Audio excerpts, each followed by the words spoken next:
Were it not for shadows, there would be no beauty. Better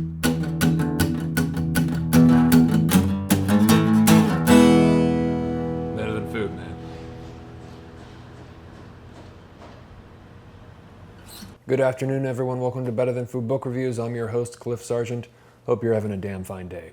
Great to see you, as always. I've got something awesome for you today. Something even more awesome than this mug.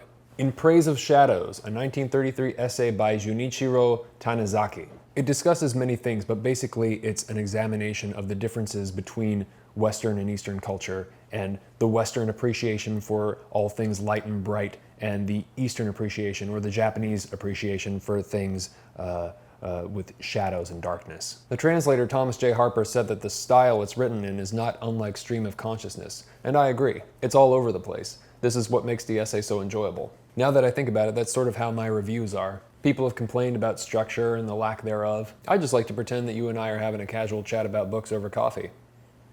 Because we are, kind of. I get interested in something and then report back to you because, who knows, might change your life. Some of it sounds like this old curmudgeonly guy who's unhappy with the way things are headed and sort of has this things just ain't what they used to be sort of tone. But he's aware of his pessimism and he holds back enough for the essay to be readable. Anyways, I'm sad that I didn't discover him sooner because so many of his novels sound amazing. If anybody out there has read something by him, please let me know where to start. A lot of his stuff looks good. Born in 1886, Jun'ichirō Tanizaki was a major modern Japanese author. He wrote a lot about comparisons between Eastern and Western culture, but also about destructive eroticism and obsession. I'm surprised I haven't heard about him till now. His family was wealthy, and so he grew up wealthy, but then this earthquake destroyed their house, and gradually it seems his family lost their money. Later on, another earthquake destroyed his house in Yokohama. Those damn earthquakes. Japan's natural disasters are just ferocious. It seems that the destruction of his Western-style house in Yokohama marked the change of his fascination with Western culture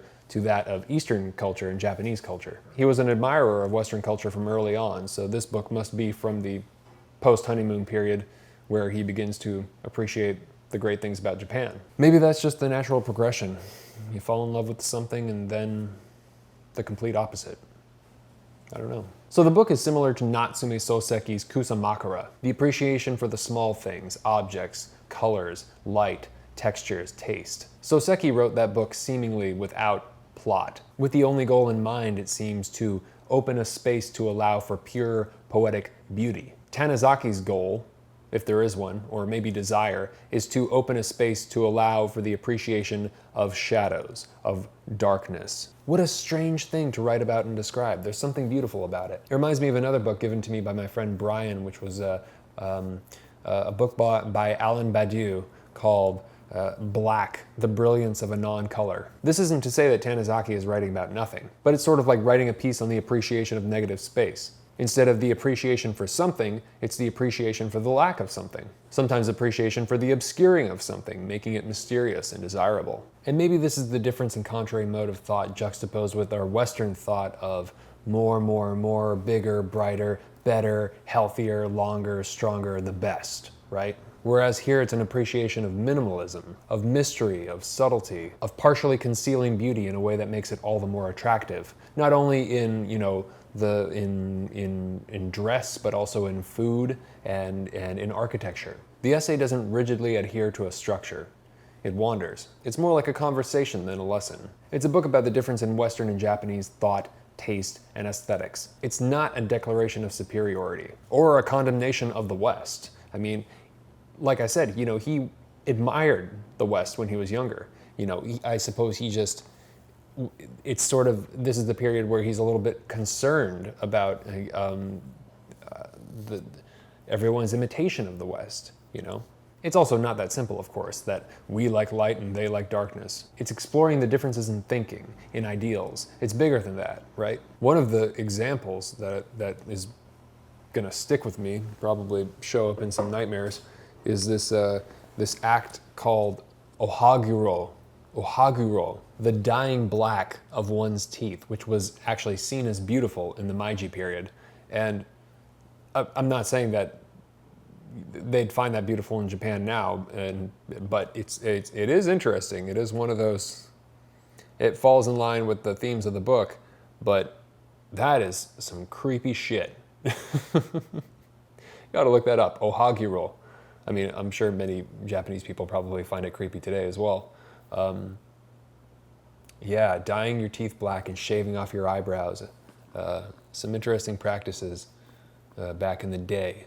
Just saying. I'm sure we had some too. He also discusses the overlighting of everything, excessive lighting in places, in restaurants, and I think in hotels. That's one of the examples where the West sees things that are light and shadow-free as beautiful, just blasting them with light.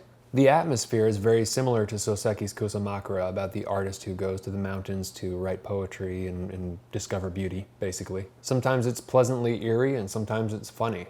It kind of has a strange atmosphere of a ghost story, and so did Kusamakura, although I don't think there was actually a ghost. There was sort of this ghostly figure in Kusamakura, this woman, at this inn, but in here, there's just ideas, but they're sort of, they always suggest this silence, something I don't appreciate enough.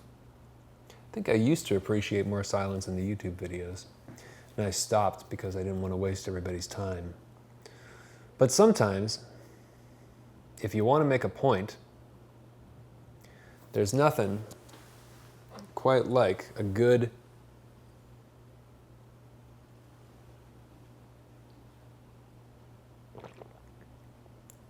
silence.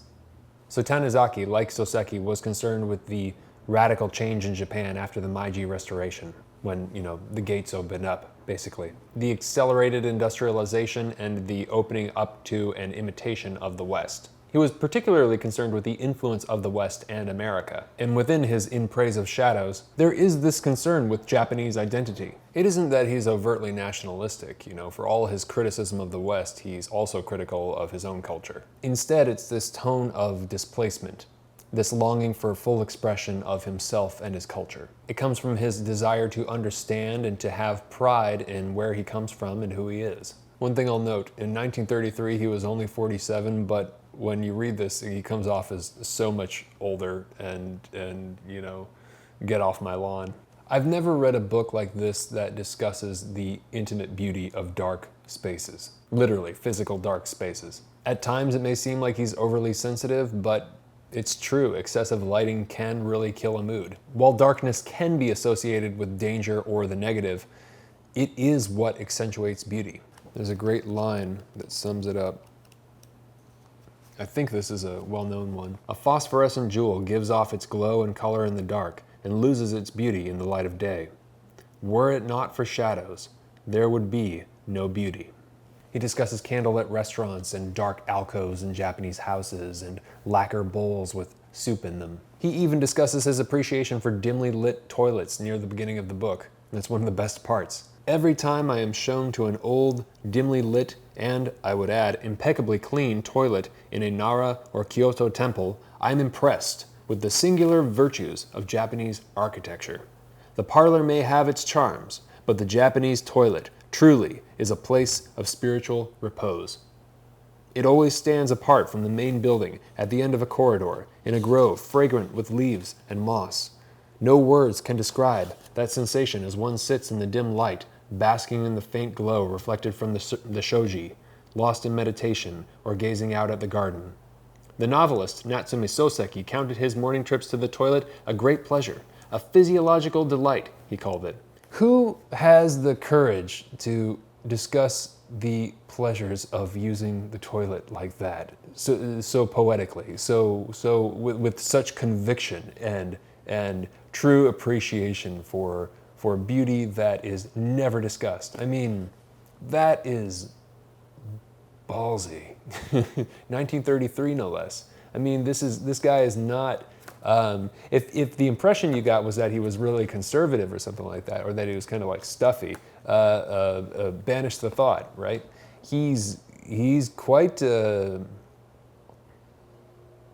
You can't box him in. He's really something else. Also, if you haven't experienced a Japanese toilet, then my friend, my poor friend, you have not lived. However, the one I experienced played Franz Liszt's Liebestraum over and over and over, because I couldn't figure out how to change the fucking song. So every time I hear Liebestraum, by Liszt. It's interesting memories. Well, not that interesting. Tanizaki also writes that the poet Saito Ryoku said that elegance is frigid, following his line of thinking when he says that the Japanese prefer silver that has, over time, gained a dark and smoky patina. Tanizaki says that elegance is filthy. If indeed elegance is frigid, it can as well be described as filthy. There is no denying, at any rate, that among the elements of the elegance in which we take such delight is a measure of the unclean, the unsanitary. I suppose I shall sound terribly defensive if I say that Westerners attempt to expose every speck of grime and eradicate it, while we Orientals carefully preserve and even idealize it. Yet for better or for worse, we do love things that bear the marks of grime, soot, and weather. And we love the colors and the sheen that call to mind the past that made them.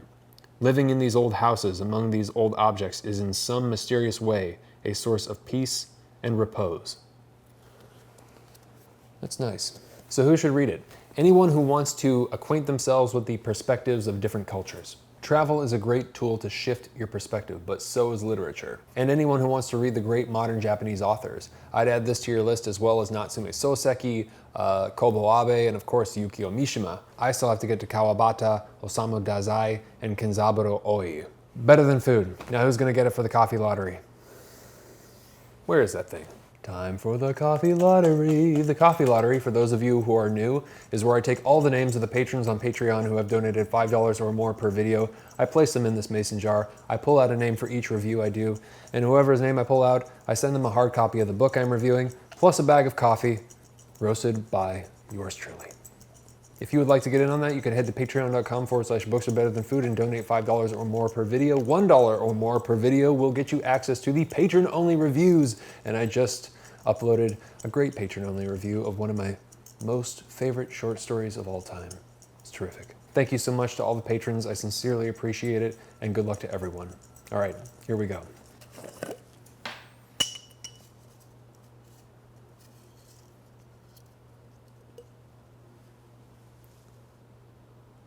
Gerald. Thanks a bunch, Gerald. You're going to receive In Praise of Shadows, plus a bag of coffee. It's really good coffee. Please subscribe if you have not already for more book reviews. Hope you're all doing well. Thank you very much for watching. You can also find me on Twitter, Instagram, Facebook. A like on Facebook would be greatly appreciated. Always remember, die reading. Have a great night. Talk to you soon. Take care. Ciao.